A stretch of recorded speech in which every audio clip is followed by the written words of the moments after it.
on y va encore. Adorons Jésus. Amen.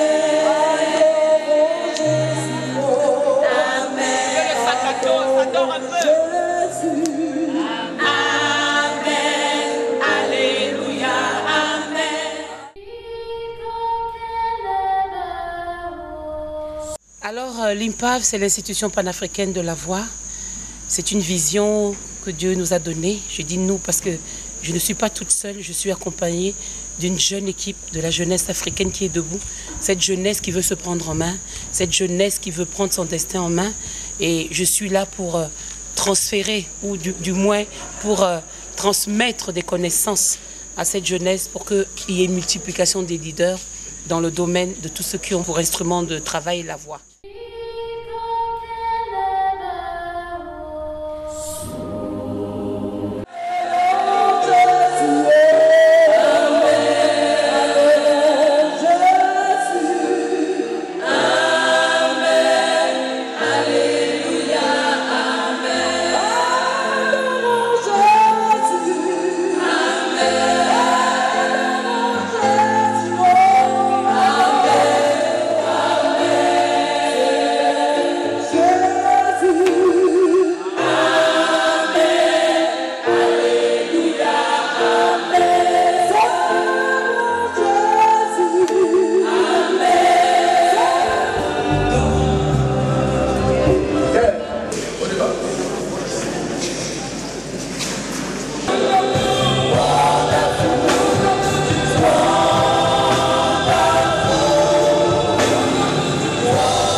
Je m'appelle Dabé Koudou Jean Mermoz.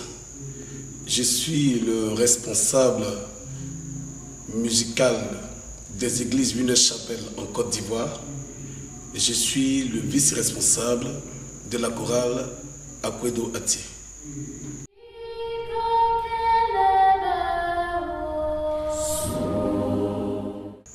La maman est une bénédiction de la part du Seigneur.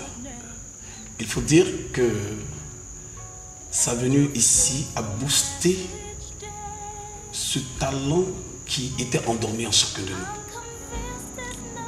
Et son apport a contribué à quelque chose d'important dans la vie de quiconque, dans la chorale. Je veux dire, moi personnellement, je veux une autre image du côté professionnel de la musique. Et tous les autres collègues, même musiciens, peuvent en témoigner. Il faut dire que c'est une maman vraiment waouh. Cette institution est très bienvenue, à moins que ces personnes n'ont pas écho de la chose. Sinon, si tu es informé qu'il y a une institution en Côte d'Ivoire ici, je t'en prie, viens y participer. Tu verras une autre image de la musique, une autre image de la vision musicale au monde. Alors je suis Christelle Melech Bena. D'abord je bénis Dieu pour la présence de Mama Queen. On s'est connus à Star Karaoke, en tout cas la dernière édition. Donc on a travaillé ensemble, je connais un peu les qualités, les capacités vocales. Donc du fait qu'aujourd'hui elle ait institué cette école, c'est un privilège pour la jeunesse de pouvoir bénéficier de ce talent énorme. En fait, dans le métier, on dit que c'est un dinosaure. Un dinosaure, c'est quelqu'un qui connaît le métier, qui l'a vécu, qui l'a pratiqué et qui a des enfants dans le ministère, dans le métier. Donc je pense que je voudrais d'abord inviter tout le monde, à ceux qui veulent grandir dans ce métier-là de chant, de prendre attache avec l'Institut, et ceux aussi qui aimeraient développer leur capacité vocale, parce qu'on peut avoir un talent et puis ne pas savoir qu'on a un talent. Donc elle vous fera sortir en tout cas les tripes de vous pour être les meilleurs, un peu comme celle qu'on a connue sur la place. On bénit Dieu pour sa vie et on prie que Dieu vraiment la favorise pour qu'elle aille encore plus loin au nom de Jésus. Amen. Madame Kwadjou Chandak, responsable de la chorale Une-Chapelle Akwedo Atié. Par rapport à Madame Queen, je dirais qu'elle a apporté beaucoup à la chorale.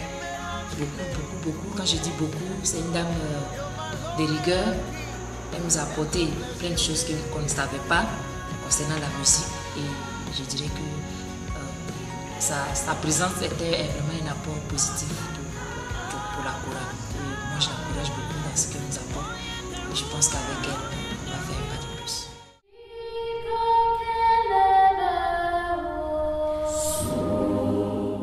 Ce n'est pas seulement les chanteurs, ce n'est pas seulement les conférenciers ou les journalistes ou les avocats, c'est tous ceux qui ont pour instrument de travailler la voix, pour ne pas dire tout le monde, parce que quand vous prenez la ménagère à la maison dans les réunions de famille, maman est amenée à prendre la parole. Et quelquefois, les gens se trouvent un peu handicapés parce qu'ils ne croient pas en eux, parce qu'ils ne comprennent pas l'importance de la voix. Que la voix est un instrument, pas seulement de musique, mais un instrument à part entière, pour passer des messages, pour communiquer, et pourquoi pas pour impacter sa génération. C'est pour ça que nous avons mis cette institution en place, qui a pour objectif vraiment de prendre en charge tous ceux qui veulent explorer les couleurs de leur voix, mais aussi se perfectionner dans l'art oratoire, mais aussi qui veulent aller plus loin dans la foi en ce qu'ils peuvent apporter pour l'humanité et pourquoi pas pour le continent. Donc je suis très heureuse. Vous avez vu le travail que nous faisons tout à l'heure, c'était mon rêve, c'est de transmettre ces connaissances à ces jeunes. C'est pour ça que je suis rentrée en Afrique et je suis contente. Vous avez vu tout à l'heure aussi le directeur des opérations et tout ce qui se passe. Et je suis entourée d'une jeunesse qui en veut et c'est vraiment, je rends grâce à Dieu parce qu'on va quelque part. L'Afrique est debout grâce à la jeunesse et c'est mon rêve, c'est de pouvoir léguer un héritage, mais surtout d'avoir de bons héritiers pour prendre soin de cet héritage. Que toute la gloire revienne à Dieu.